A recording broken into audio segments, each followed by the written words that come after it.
అందరికీ praise lord. దేవుని నామానికి స్తోత్రం కలుగునుగాక.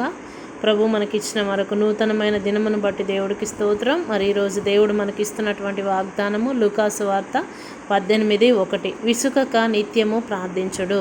మెలకువ కలిగి ప్రార్థన చేయమని దేవుడు చెప్తూ ఉన్నాడు. ఎందుకంటే మనం అంత్య దినముల అపాయకరమైన దినములలో ఉంటూ ఉన్నాం.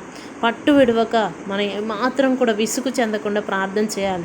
ఆ రోజు పేద విధవరాలు ఆ కఠినుడైనటువంటి రాజు యొద్దకు వెళ్ళి మాటి మాటికి, అయ్యా నాకు న్యాయము జరిగించయ్యా, దయచేసి నా పక్షంగా వాద్యం వాడి నాకు న్యాయం జరిగించయ్యా, నాకు రావాల్సింది నాకు ఇప్పించమని ఆ రాజు దగ్గరికి వెళ్ళినప్పుడు ఆ కఠినుడైనటువంటి రాజు కూడా మనసు మార్చుకొని మరి ఆ విధవరాలి పక్షంగా కార్యం జరిగించినట్లుగా మనం చూస్తూ ఉన్నాం.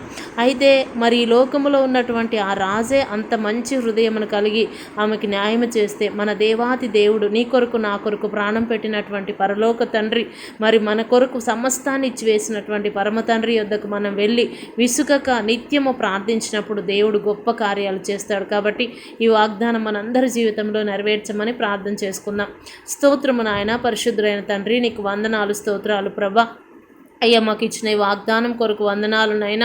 అవును ప్రభా, ఆ విధవరాలు నాయన విసుకక నాయన రాజు యొద్దకు వెళ్ళి నాయన అయ్యా మనవిని తెలియజేసినప్పుడు ఆయన న్యాయం జరిగించాడు ప్రభా. ఈరోజు మేము కూడా నాయన ఇదిగో నీ పాదముల యొద్దకు వచ్చి ఉన్నాం ప్రభా. నీకు స్తోత్రాలు. భూమి ఆకాశములు చేసిన దేవుడు నాయన.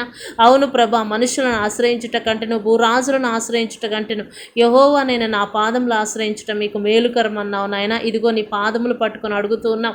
ప్రతి ఒక్కరి జీవితంలో నాయన నీ కార్యములు జరిగించండి అయ్యా. ప్రయాణం చేస్తున్న ప్రతి బిడ్డకు తోడుగా ఉండండి. అనారోగ్యంతో ఉన్న ప్రతి బిడ్డను కూడా ముట్టమని, బాగు చేయమని నాయన. ప్రతి దుష్టుడు వారి కార్యముల నుంచి విడిపించమని యేసు నామములో ప్రార్థిస్తున్నాము తండ్రి. ఆమెన్.